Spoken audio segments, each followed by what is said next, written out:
सारे ज़माने की खिदमत करो, खुद दुआओं से दामन संवर जाएगा, ख्यालों को यूं खूबसूरत करो।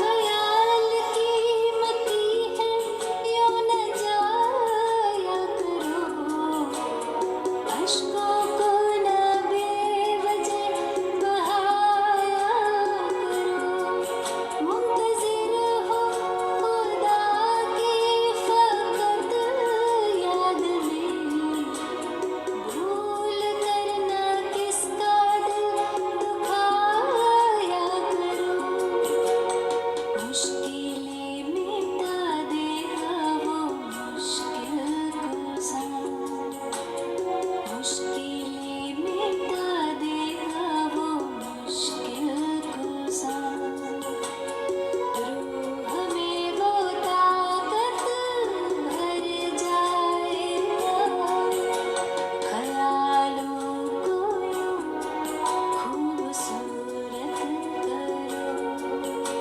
ख्यालों को यूं खूबसूरत करो, दिल खुदाई मोहब्बत से भर जाएगा, ख्वाबों को तुम खुशनुमा पाओगे, ख्वाबों को तुम खुशनुमा पाओगे, आसमां से जन्नत उतर आएगा, ख्यालों को खूबसूरत करो, ख्यालों को खूबसूरत करो, ख्यालों को खूबसूरत करो।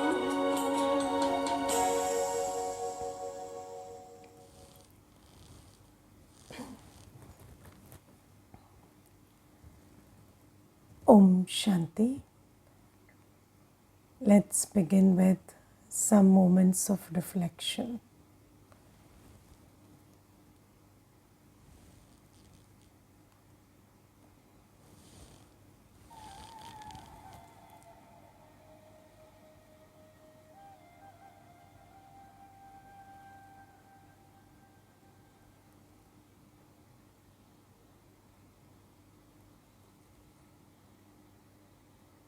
Sit still and quiet.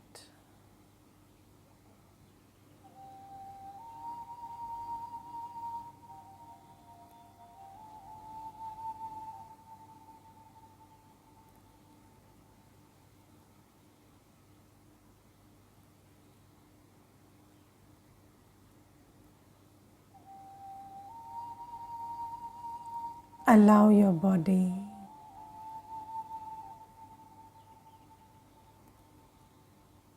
to be still and relaxed.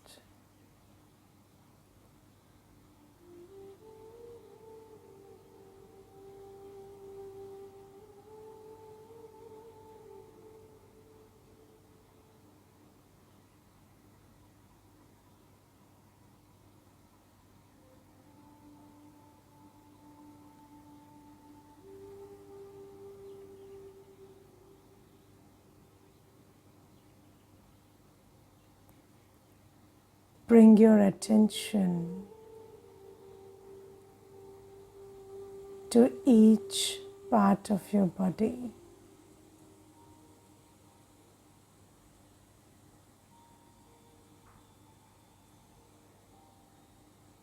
And see that it is relaxed.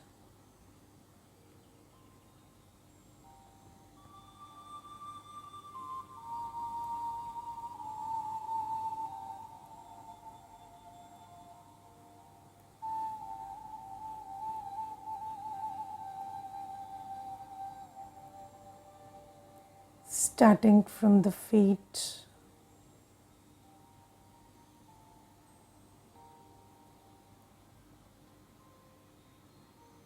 the legs,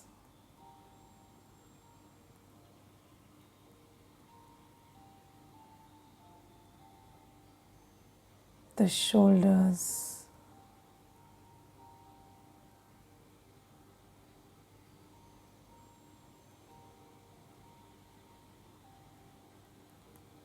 the neck,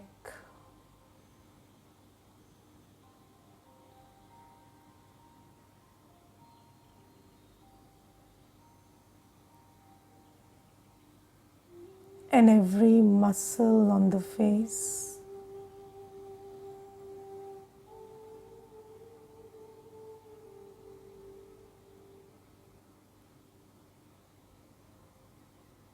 Just see that it is relaxed.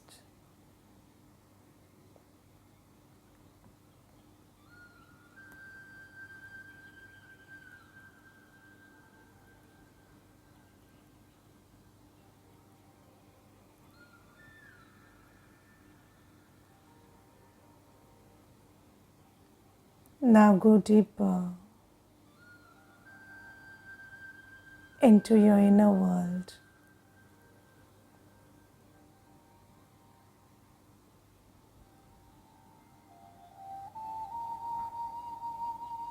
And look at your mind.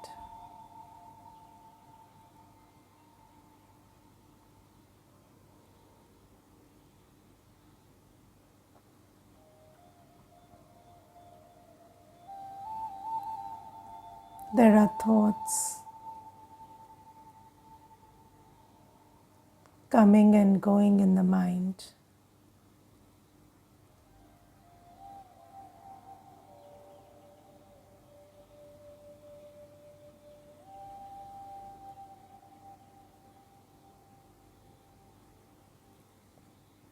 Just like there is traffic on the street,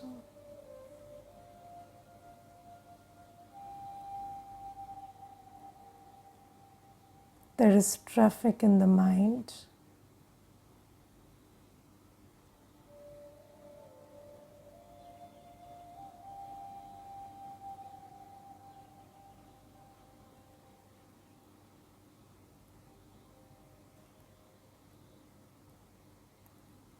Now think of yourself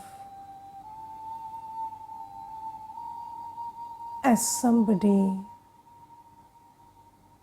standing on the side of the street,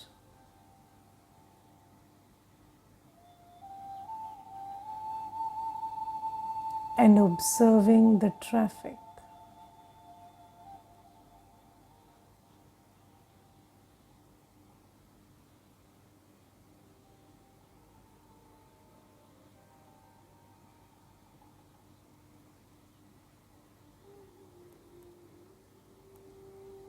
You also observe your mind like that.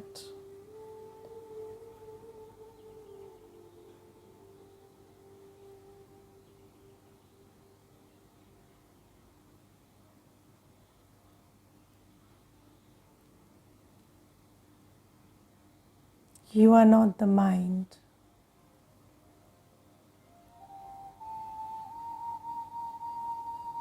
In this moment, you are the observer of the mind.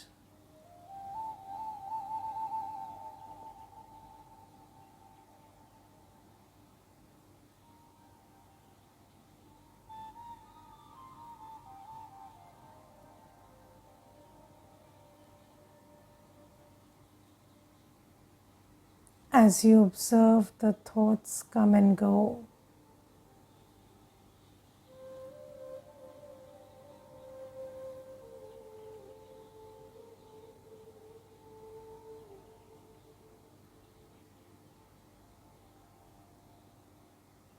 your mind is becoming calm.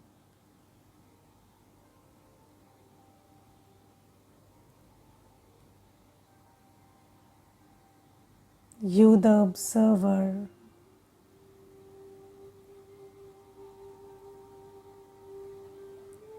are calmly observing your mind.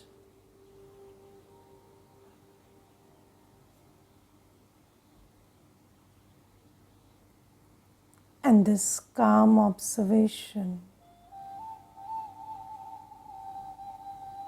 calms the mind.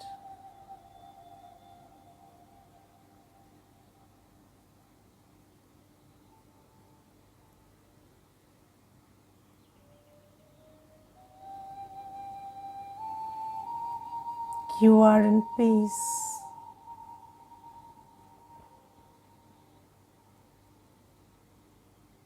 Looking at the mind peacefully.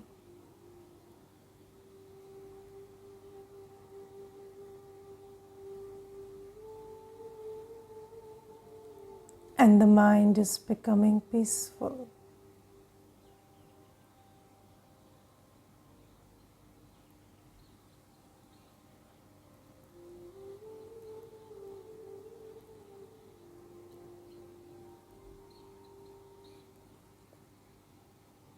You have the power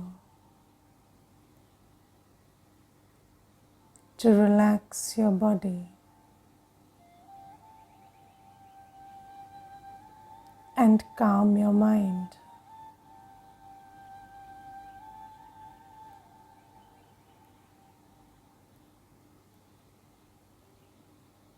You are not the body.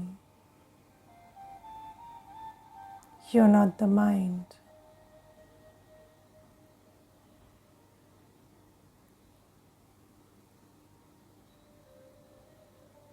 You are the peaceful master.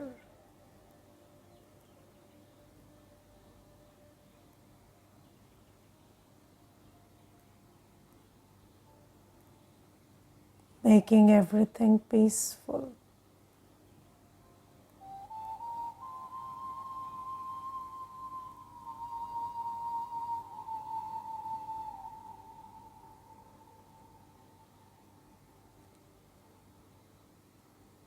Just sit with these thoughts for some time.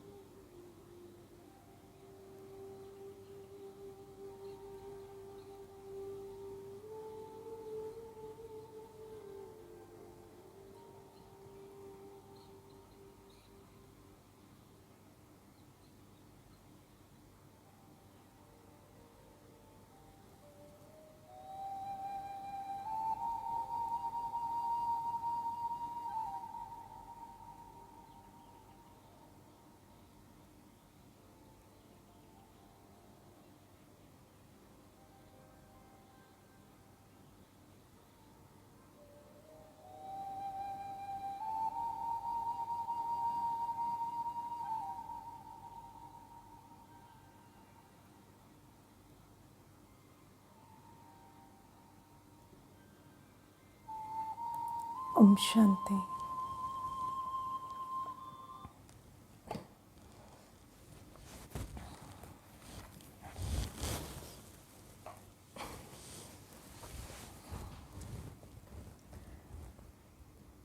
Om Shanti.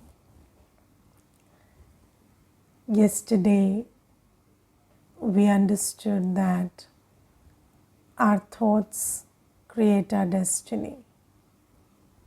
And I tried to make you think whether your thoughts are a product of your circumstances, or you are the one who chooses and creates your thoughts.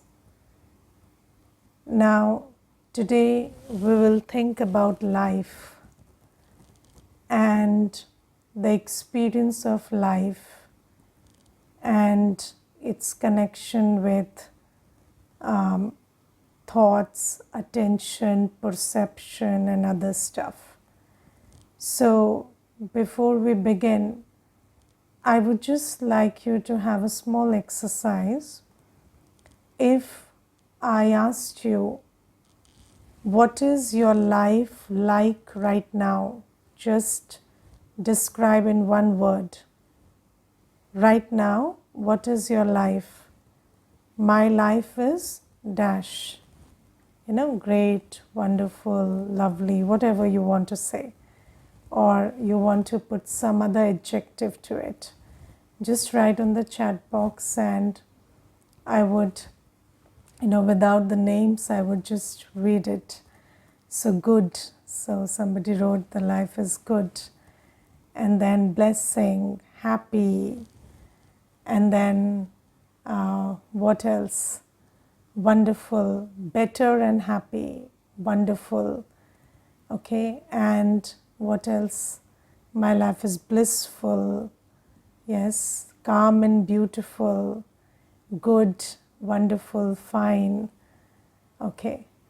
Some are writing miserable, horrible, sad, bad. Yes.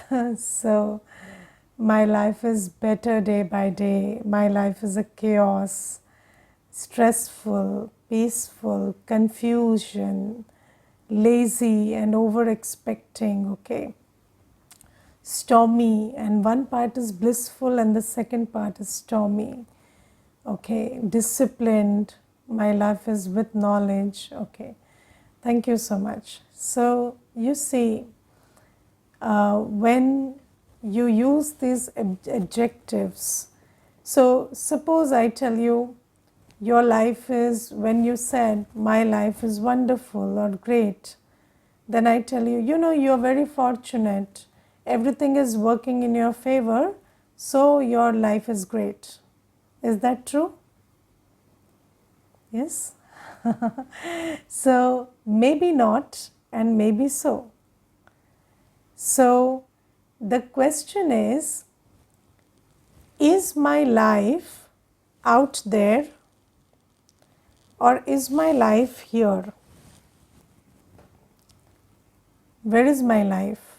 Is it there in my circumstances? When I say my life is great or my life is wonderful, am I talking about that my circumstances are great, everything outside is great, or I'm saying that my experience of life is great? There are things outside which are, turbulent and topsy-turvy, but I have this attitude that my life is great. So those who say it's the second one, raise your hand. It's your attitude that makes your life great. Yes. Or those who say first one, that, which one are you raising your hand? Second one, please first raise your hand. That it's your experience of life or it's your, attitude towards life that makes it great. Okay, some people are raising hand. And those who are raising for the first one, that it is your external circumstances that are your life. So those who say it's my external circumstances that are my life. So everybody is now writing that attitude towards life makes it great, right? And some are not saying anything. So what are you trying to say? It's neither external nor internal. So think about it, right? So now you see, let's take this thing. Is my life out there or is my life in here? Right? So the truth is your life is here, not there. Yes, because you see, if we take this question and twist it a little, are you experiencing this session here or on the screen? Yes, here, right? So you're clear about this. That the experience, the session is going on the screen, but you are not experiencing it there, you are experiencing it here. And that's why same session, variety experience. Yes, some people say, it was great, calming, very nice. Some say nonsense, doesn't make any sense. Yes, so variety of variety of experience with the same session, because it's not outside, it's your projection inside. So you don't experience what is outside as it is. You experience it when you project it inside. Yes. Now your life, your problem is not the life outside. Your problem is your projection inside. And that is why when we say life, it's not what's happening outside, it's how I'm thinking about it and how I'm experiencing it inside. Right? And everybody's life is different, not according to the circumstances, because maybe two people are in similar circumstances or same circumstances, but still their experience of life would be very, very different. Yes, it's like, you are a videographer and you are shooting a video of everything that's outside, and you are experiencing the video that you are shooting yourself. Yes, so you are the one with the camera and you are taking pictures from what's outside, and you have the capacity to adjust your lens and adjust your camera and put a filter or remove a filter, and you have the power to, and in fact you're using that power, you're putting some lenses, you're putting some filters, and then you are taking a video of what's outside and seeing it inside. And the interesting thing is, this is your private video of life. Only you see it all day. Nobody else can see it. But still, you are making a tragedy, not a comedy or not an inspirational movie. So, why do you choose to shoot a tragic movie when you're the only one watching it? So, in these sessions, we will understand that you are projecting everything outside onto inside, and then you are the one experiencing it. So it is your responsibility as a spiritual entity to create your projection in such a way, project it inside in such a way that it gives happiness and peace to you. That's your responsibility.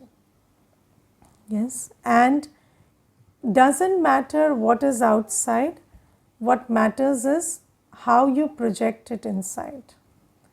And life is not out there, life is in here. Your life is your experience of life. There is no other definition of life. Yes, so if your experience of life is good, your life is good. Yes, so there was one person, and he came and gave me a whole essay about how he won so many awards and recognitions, and he has so many labels and titles to himself, and so much money and property. And then after everything, I asked him one thing: are you happy? So he said no. So I said, then why are you giving me an essay of all that is outside? Doesn't matter if it is not translating into happiness. Yes, so then he told me, that's what I want to learn. So I said, yes, so we can start without all that introduction also. So I will take you seriously even if you don't give me that essay. So whatever you did outside is outside. But is that translating into an inner experience of happiness and peace? That is what is the main question. And materialism, so there are two things. There is There are many things. There is devotion, bhakti, there is materialism, and then there is spirituality, right? So, slowly, gradually, we will understand the difference between bhakti and spirituality also. But for today, let's understand the difference between materialism and spirituality. So, materialism is when you consider your life is outside, in what you do and what you have. And spirituality is when you know it's not what's outside, it's the skill that you learn so that you project everything that's on the outside in such a manner that it creates an experience of joy and happiness inside. So, spirituality is all about learning the skills to project everything from the outside to the inside in such a manner that it makes your experience of life wonderful. Okay, so for that you need to understand. So, we know what is outside very well, we know that. Now, let us try to understand what is on the inside. And what is the skill that I need to learn, and how do I train that which is on the inside and the capacities that are on the inside to experience everything better outside. So, first thing that we will understand is there are two things inside: attention and perception. So, attention and perception are the two things that create your inner experience. Okay, and why do we attach so much importance to meditation? Because meditation is all about training the attention faculty. Okay, meditation is about honing or upskilling your attention faculty. And then what is the next thing is perception.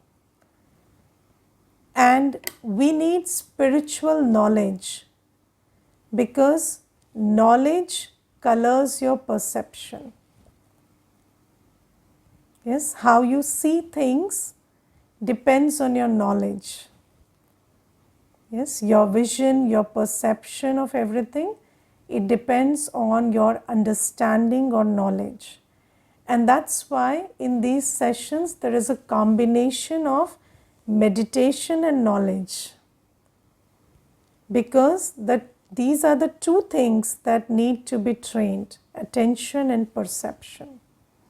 And for attention, for mastering your attention, or for training your attention faculty, there's meditation. And for training your faculty of perception, or arriving at a certain perception, there is knowledge.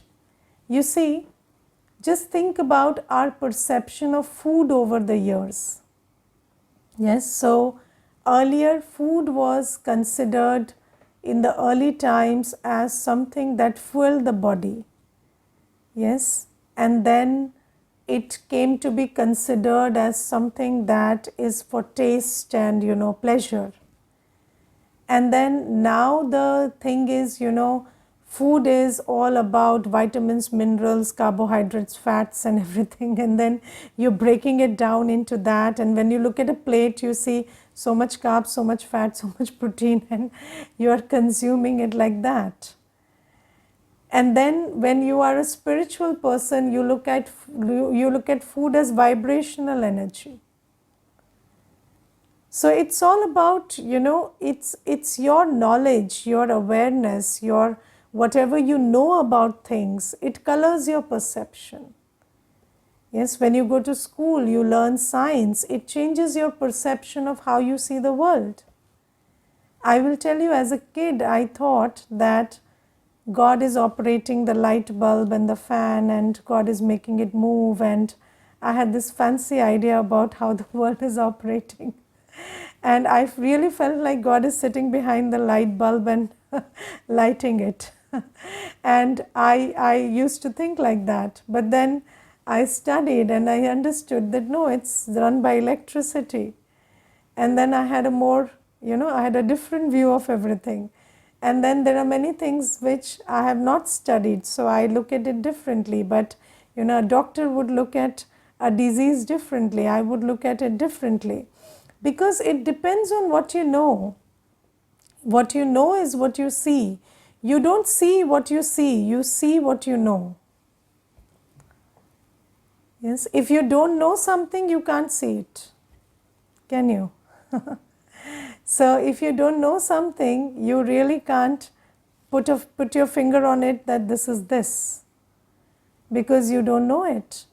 And so we need knowledge for training our perception or seeing things how they are.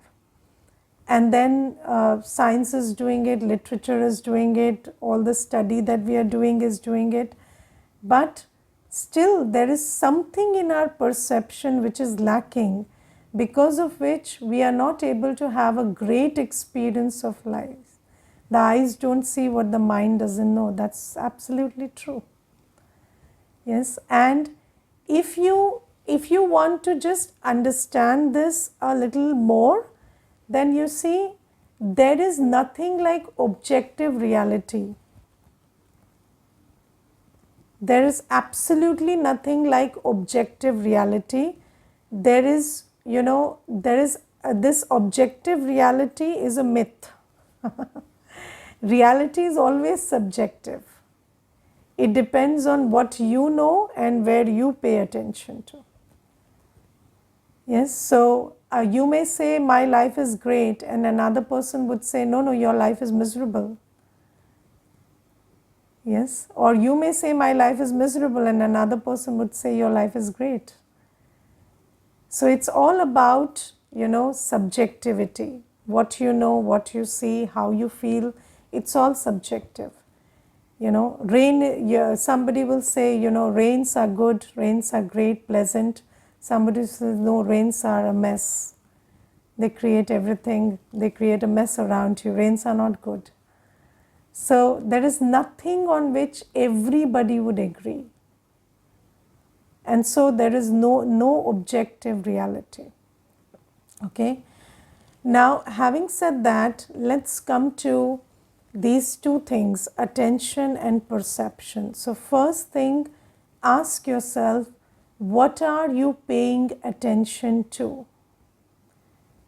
Because whatever you are paying attention to is becoming part of your inner world, your inner experience.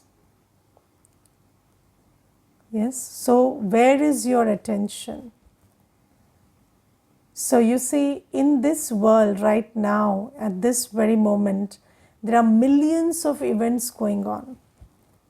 Yes, and if you know accounting, which is more than millions, then that number of, or much more than that. So many events are going on in the world right at this time. Even in the place you're sitting, in and around you, there are hundreds of things going on. But what are you experiencing? Whereas you are experiencing that where your attention is. If your attention is on the screen and what I'm saying, then you're experiencing that. And maybe, there's something going on in the other room which you are not experiencing right now. But is that not reality? That is reality. But it's not your experience. Because everything that's real is not your experience. Your experience is only where your attention goes. All right? So this is the thing. Now, let me ask myself, where am I paying attention? Am I paying attention to that which is good, great, going fine, yes, favorable, or that which is not going according to me? Yes, what are you paying your attention to? things that are good and great or things that are not okay in and around you.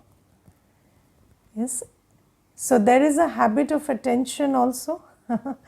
And according to that habit, now we will learn about how to change those habits. But first, let me identify my habit. Because you see, the first step to treatment is diagnosis. If you cannot diagnose a problem, you cannot treat it. So you have to understand that my problem lies in where I am paying attention. It doesn't lie in what's outside. Outside there is a buffet, there are so many things that are available. But where are you at paying your attention? And what is my habit? Why am I choosing to pay my attention to what I am choosing to pay my attention to? Why am I choosing that? Yes, so let me tell you a very interesting story in this regard. So there was a lady and old lady, and she had two daughters married, and her two son-in-laws. One was a noodle maker and another was an umbrella seller. Okay. Now this lady, she kept crying all year through. And whenever somebody asked, why are you crying? She would say, I have reason to cry always. Because either it rains or it is sunny. So when it rains, I cry for my noodle maker son-in-law because his noodles don't dry. And when it is sunny, I cry for the umbrella seller because his umbrellas are not selling. So I have reason to cry all year round. So that's why I have to cry always. And then the person who was talking to her, he said, but if you just turn it a little, you have reason to laugh all year around. Reason to be happy all year around, because either the umbrella is selling or the noodles are drying. So if you look at the noodles drying, you will be happy in sunny days. And if you think about the umbrellas selling, you will be happy in the rainy days. Right? So it's not about what's happening, it's about where are you paying attention to. Yes? In times when there is work, we cry about work. And when there is no work, we cry about no work. So it won't work like that. We have to change, we have to rethink this. So before training our attention, before understanding the method to train your attention, we are underlining the importance of training your attention, because it's not that your reality is abysmal or miserable. It's where you're paying attention to or choosing to pay attention to. That is a bad choice. And some people are paying attention to what happened in the past. Yes? So where is the past? Gone and finished. Does the past exist? Does the past exist? Doesn't exist. Yes. What exists is your version of the past which you have recorded in your memory. Yes. You don't even know what happened in the past. You only know a story that you created about an event that happened some time ago, and you keep that story in your awareness and you keep looking at it, and then you keep feeling it, because wherever attention goes, you will feel it. Your attention is the source of your thoughts and feelings. So you are holding on to your version of the past. Have you ever had a debate about your version of the past vis-a-vis other people's version of the past? Yes, you have it with your parents, right? You will say, my childhood was miserable and you were shouting at me and screaming at me, and they would say, no, no, we were not screaming at you, we were working, we were fending for you, we had a miserable life, we were always trying to keep you comfortable, and we were the ones maintaining, we were after your happiness. So their version of your past and your version of your past are very different. Right. So it is your version of your events that happened in the past which you keep in your awareness, and then you keep looking at it and make yourself miserable. And it's just a story, your story that you said to yourself. Can't you change it? I told you, it's a video that you are privately watching. So make it a good video. If there's a story in your past which is not a happy story, change it. That past is already gone. It's just your story that you are reliving every moment. So why not change that story? Yes? Why do you keep telling that sad story to yourself all the time? Change that story. You are the hero of that story, director of that story. You can change it.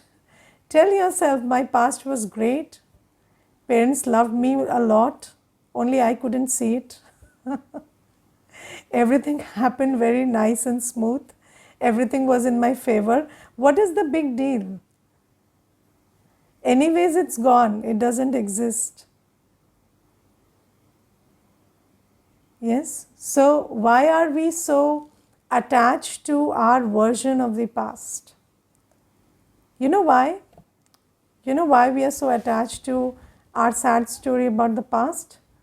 Because we like to think of ourselves as victims. You want to be the victim in your story. Yes? You want to be the victim in your story, and victim consciousness is huge. Yes? Everybody wants to be the victim in their story. Yes, because the hero is the victim and the villain is the bad guy, the perpetrator. So you want to be the victim in the story. But are you becoming the hero by becoming the victim? No. You will become the hero when you stop becoming the victim. Is that making sense to you? Yes. Yes, think about it. These are new things that you are hearing about. So, people will tell you that, you should be very sympathetic to those who have had a bad past, but sympathy doesn't solve it. I can be very sympathetic. I can tell you, yes, you're very right. Everything that happened with you was very wrong. But then how does it help? How does it help if I reinforce that everything that happened to you was bad? It helps if I help you tell yourself that everything that happened in the past was good. Yes, and just look at yourself. You are so sane, so sensible. You're choosing to meditate. You're choosing to have a spiritual life. These choices you're making because of the past you've had. So your past has been great. You wouldn't be this sensible, you wouldn't be making these choices if that was not your past. So your past was great. Yes? So just tell yourself this story over and over again about your past and change it. You can change your story by repeating it to yourself. So this is all about paying attention to your past. So your attention will go to your past, but when it goes to your past, just tell yourself a good story about your past, and then you will be free from the bitter story and bitter experience that you have when you take your attention to the past. Yes, and it's okay to not be a victim. Yes. It's okay to think that, I was not the victim. Although it's hard to let go, but still try. Try and you will succeed. Yes. So that is, there is one mantra I keep telling myself: I am not a victim.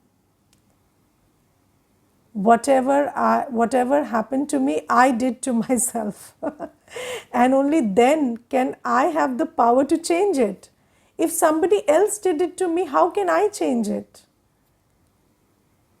Yes. So tell yourself, I did it to myself, so that you can change it. In psychology, you say, if you externalize the problem, then you will externalize the situation.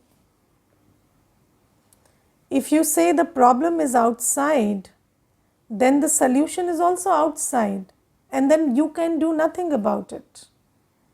But if you say, it's not what happened, it's the story I told myself, then you have the power to change that story and you can change it.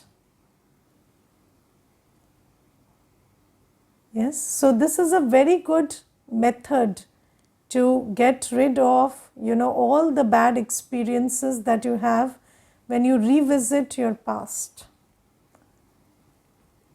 And then, so there are two things about attention. First, on the outside, what are you paying attention to? The good or the bad? And then towards your attention goes to the past also. So how are you thinking about your past? That is also a very important aspect of your attention. Okay, and then second thing is perception. Now the law of perception is, you perceive as you are. What is the law of perception? The law of perception is, we perceive as we are. So if you perceive yourself in a certain way, you will perceive others accordingly. Yes? So if you are the victim, they are the perpetrator. Yes? If you are not the victim, they are not the perpetrator.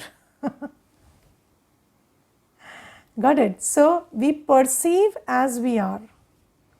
So first point of changing perception, this is a little tricky. Try to think about it. The first point of changing your perception is your perception towards yourself. The way you see yourself has to change. Who am I has to change. And the way you perceive yourself, you perceive others or events according to that perception. Yes. If you think you are smart, everybody is foolish. Yes. If you think you are, if you think you are rich, everybody is poor. Right. So this is how it goes. So you never think that, I am rich and maybe the other person could also be rich.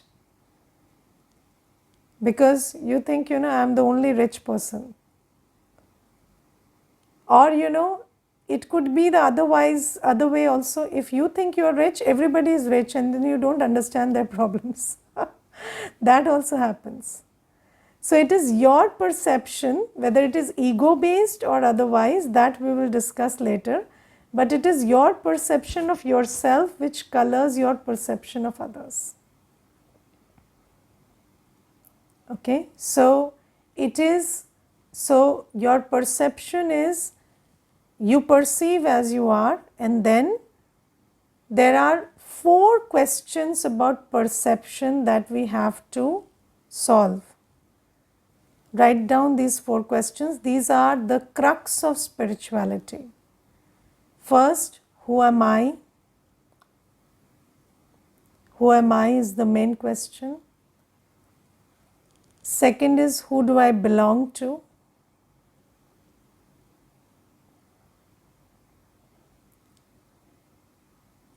Third is, what is going on?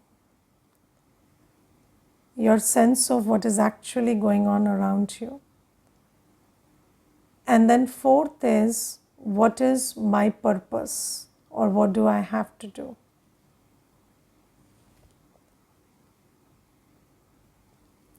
These are the four questions that shape your perception of everything. Yes. So just think about, so today you send me your answers about what are the answers to these four questions as of now. So if I ask you, who are you? What is your answer? Who do you belong to? What's your answer? What's going on around you? What's your answer? And what is your purpose? What's your answer?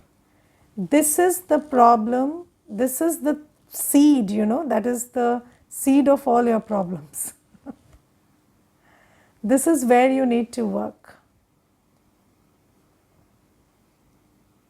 And if you start shifting these four questions, if you start answering them differently, then your whole perception of life will change. You need to send me answers on WhatsApp. Yes, on WhatsApp, on the same number, you send me these four answers. As of now, what are your answers? And then you will start seeing, as we move to further chapters, you will start seeing that when you start answering these four questions differently, your experience of life starts changing. Yes. And then, so it is all about attention and perception. So today I will finish by talking a little about attention and how meditation helps us in upskilling that attention faculty, or that acumen that we have of attention. So attention is like a muscle. Yes, attention is like a muscle. And just like, until you go to a yoga teacher, you don't know how flexible your muscles are. Yes, so right now you think that, I have to pay attention to that which is not going fine. It is pulling my attention. Yes, if you have a pain in the body, how do you pull your attention away from it? Very difficult. Yes, if you have somebody screaming and shouting at you all the time, how do you pull your attention away from that person? So this is how we think about our attention muscle right now, that it has to be flexible outside, it is always outside oriented, and more pulled by difficult people and circumstances. But then in meditation, what do? We consciously unplug our attention from outside and take it to inside. Do we do that? Yes. When I am giving you the commentary, that's what we are doing. We are trying to consciously bring our attention. So in the first meditation today, what did we do? We tried to consciously bring our attention from everywhere else and bring it to the body, and then each part of the body we saw relaxing by paying attention to it, that it is relaxing. And then we took our attention to our inner world, our mind, and we saw with our attention, we tried to nurture our mind that it is calm. Yes, so one faculty of attention is you experience what you pay attention to, and second thing about attention is wherever attention goes, energy flows and that thing grows. We will talk about this tomorrow more, but wherever attention goes, energy flows and that thing grows. So when you pay attention to your muscles relaxing, you give energy to your muscles, relaxing energy to your muscles, they relax. When you pay attention to your mind that it is peaceful, it will become peaceful, because through attention you also nourish something with energy. Yes, just ask yourself, while we were growing up, what is the biggest thing our parents gave us? Attention, loving attention, an attention full of love. And when that is received, you feel loved. Yes, so wherever attention goes, energy flows, and whatever energy you're paying through that attention, it grows there. It nurtures, your attention nurtures that entity with that energy. So when we are meditating, we are trying to pull our attention from the outside, allow it to go inside, and then pay attention to the mind on the inside and nourish it with peace. And when you do that, then you understand two things. One, you can nourish your own mind. Second, it is up to you to unplug and replug your attention from and to wherever you want. Yes, and when you do this in peace time, then it gives you the confidence to have more power over where you are paying attention to in your whole day. We will discuss this, more tomorrow, but for today, remember this much, that through meditation, we are trying to practice or hone our attention ability. Okay, so let's meditate for some time. There are no questions as such, so let's meditate and then finish the session.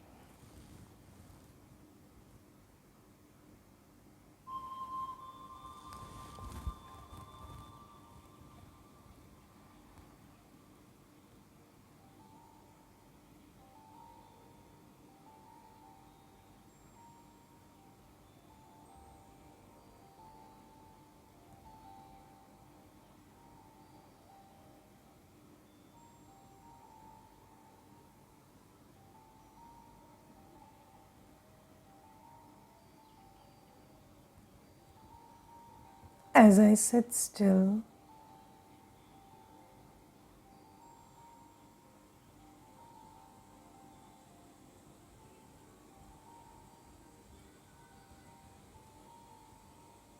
I gently pull my attention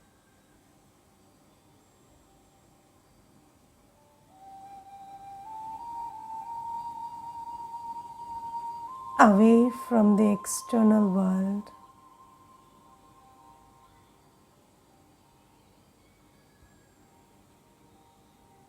and bring it to my body.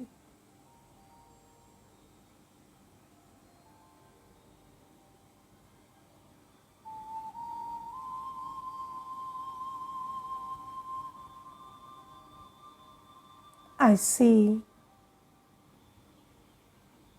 every part of my body relaxing.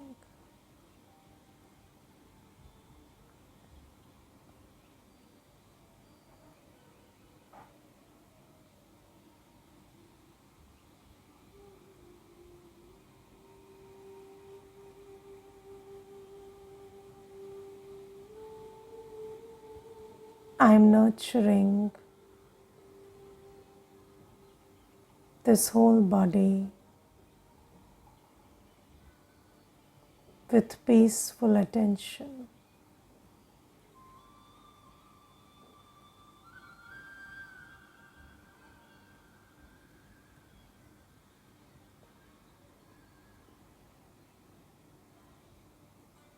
And every cell of my body is relaxed.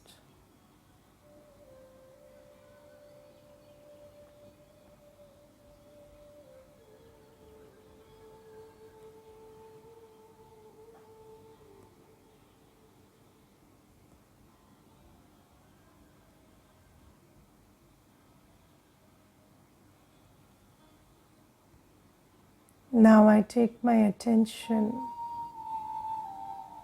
to my mind.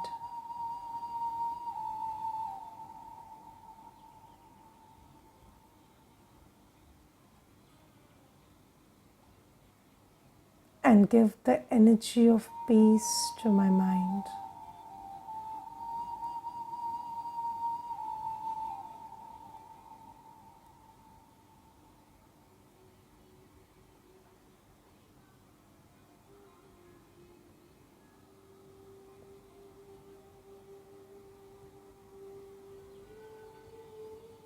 All the thoughts and feelings in my mind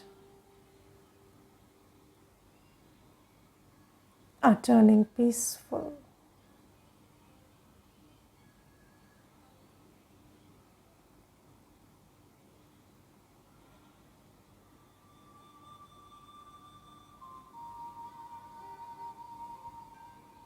My body is peaceful.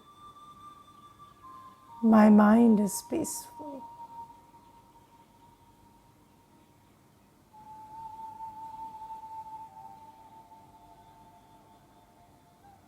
I am peaceful.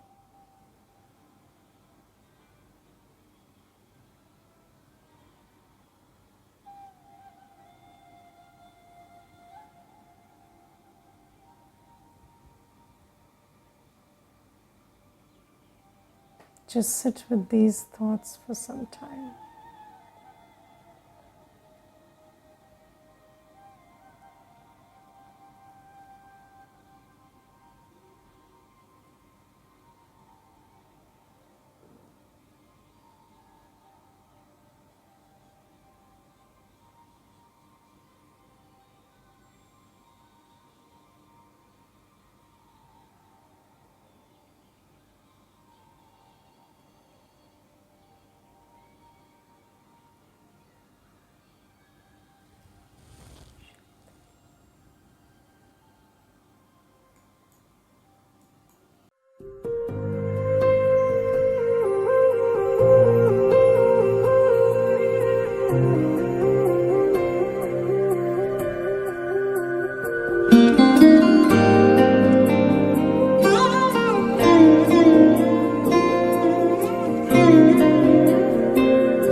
दुनिया का बोझ अपने sir से उतार दे,